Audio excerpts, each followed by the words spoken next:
Alright, good morning, y'all. What's up? How y'all doing? And, yeah, we're here, as you can see, with yet another Broncos talk. I've been doing these a bit more frequently lately, and we just got out of the draft. I don't know if that's necessarily something you're going to expect a whole lot of moving forward, at least until July at the earliest, but definitely expect these to come along, I guess. I just don't know how often. I guess it depends on how much I feel like doing it. But nonetheless, also I will point out, however, for those of you who have gotten used to my wrestling content, don't worry, that's still here. That's not going to be going anywhere because how can I not? How can I not? But here and now, we're just going to talk about the Broncos, and of course, you saw our guy, Bo Nix. I'm still not overly enthused, but that's largely if you go off of just the draft picks alone. And of course, having said that, and this is something funny that I thought about as I was starting to put this together, but I actually could have done like a bit of a Noah's Ark thing because, Peyton was kind of into drafting two of everything, at least when it came to the Pac-12. Specifically, not just Bo Nix. And I apologize, I can't get this picture because my system just doesn't want to cooperate, and I don't have time to try to get that going correctly. But they actually ended up picking up Oregon receiver Troy Franklin, who was actually Nix's main target at Oregon. And this is going to be good for a variety of reasons. They're going to actually see some reps together. But I would say just given Edward's speed, he's actually going to figure to be a starter at some point, similar to what Marvin Mims is, especially because he has that same kind of speed, but he's also a bigger target too. So, once we move on from the likes of Cortland Sutton, Tim Patrick, we'll probably have things in good hands with him, but not only him, but a Devon Vele. I'm hoping I'm not butchering the guy's name too bad. If I am, I do apologize on that. But it's just tricky for me because I didn't watch a lot of Utah football, but the thing about Utah is they actually are typically pretty good. Reason being is because they've got guys like this gentleman right here that you see, Caden Ellis, or Jonah Ellis. Golly, I'm doing really, really terrible with names right now because I just don't freaking know. But either way, this one was really impressive because just the film that you see on him, he's actually really, really swift, really good when it comes to just making plays in the backfield. Now, I'm not going to say that he's going to come through like a world beater or anything like that, but what he does do is add to the depth of our linebacking core, and that's something that I'm here for. Between him and I believe Alec Mock is his name, undrafted free agent pickup from the Air Force Academy, I'd like to say these two are going to definitely add to that linebacker room. At least that's what I would like to think we could look forward to because, I trust in Air Force Falcons just for reasons. But anyways, that's neither here nor there. I mean, we go on from that to, this is actually the most interesting one right here. Was actually the man picked right before Mr. Irrelevant, and I'm forgetting his name already, but he's a center. It's interesting to me because we picked up a guy, Mustafa, I believe is his name, to compete with Forsyth and I believe Wattenberg for the starting center position. But now we have him. I mean, what's really going on with this here? I kind of felt like, we were going to look at a kid like Jackson Powers Johnson, especially if he'd have fallen into later rounds, which he actually did, which is really interesting. And he was actually projected to be a potential pickup for the Broncos, which again, I don't understand why. Forsyth last year was a 6th rounder that was expected to go day 2, but he didn't. I mean, I'm not really sure what may be going on with this, but what do we need him for if we're good with Alex Forsyth? Like, I don't know. I guess we'll find out about that. But something else that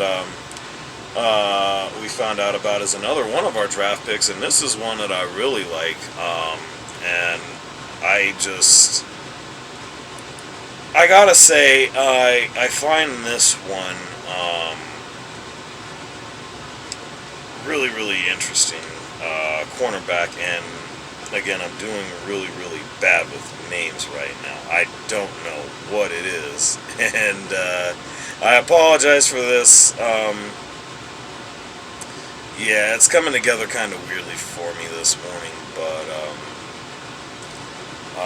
as I'm trying to remember his name here, I'm going to get that information up, but I saw some highlights of him on Twitter, on X, and you know, it's actually really, really fascinating for a couple of different reasons. One of which, specifically, is the highlight that I saw of him, or at least one highlight I saw, was him against Malik Neighbors.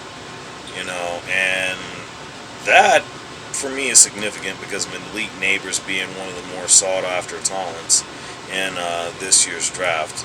And, of course, and if I mistakenly said Edwards, it's Troy Franklin earlier. I don't know what happened. See, this is how bad it is. And the gentleman I'm wanting to talk about is Chris Abrams. I'm trying to see. I can't even get the full name. Chris Abrams Drain. Abrams Drain. Okay, Chris Abrams Drain. And then, of course, the Carolina center goes by the name of Nick Garguilo. Hopefully I'm not butchering that too badly. But, yeah, for our man Chris Jackson Drain, or Chris Abrams Drain. God. Feel free to make fun of all these faux pas in the comments section down below. But anyway, it was really, really interesting because he was playing real physical against Malik Neighbors, who's actually a really good-sized receiver. And he's not even all that big himself. He's like a shade under 6 foot, and if I recall correctly, he weighs in at a $180 max. That is, of course, going to be a bit of a problem, but if he puts on the weight, you know, he's going to fill in nicely and give that cornerback room some much-needed depth. So, overall, I'm not as low on the picks as I was initially, especially given that we made a move involving one of our 6th rounders to pick up this gentleman, my man Jonathan Franklin Myers here, who I've had a couple of people vouch for him. I mean, I remember seeing him against the Broncos, and I could say that he was something of a factor. Was he actually, like, a top-notch name that's going to blow everybody's socks off? I'm not going to say yes to that, but I'd like to think in our defense he could actually give us something, because, again, my concern was addressing the front 7, and this is one move that actually does that. I honestly have to feel like at this point, between him and the 2 defensive pickups, along with a couple of other undrafted rookies, including the aforementioned Alec Mock, I gotta say my attitude is a little bit different now, having had time to process this, and I'm liking our pickups a little bit more as time goes on, but it still remains to be seen whether or not it's going to be conducive to the product being at least more of what we saw during that 8-game stretch. And if we could get more of that, but magnified at least to some extent, I'm feeling pretty good about where things are at for us here in Broncos country. But time will only tell. It again remains to be seen. And if I'm being perfectly honest here, I said before, and I've said it on Twitter and pretty much anywhere else that I could, I feel like, or at least before the draft, I felt like we were definitely good to be able to get 8 wins this year, regardless of how people may think. I'm not as confident about that now, unfortunately. But I'm not going to waver quite as much as I was thinking I was going to, because, you know, it can only really go up from here. We've moved on from Russ. Sean's got literally his pieces in place. I mean, that's literally what this draft was, and I said it was literally perfectly titled for that video, In Peyton We Trust, because that's literally where we're at with this now. So we're going to see if that trust is rewarded. I'd like to think that it is, and I'm going to have faith that it will be. But yeah, we'll find out, you know. Again, let me know what y'all think down below. Feel free to shit on me for my faux pas, all that. Like, share, subscribe. I'm out, y'all.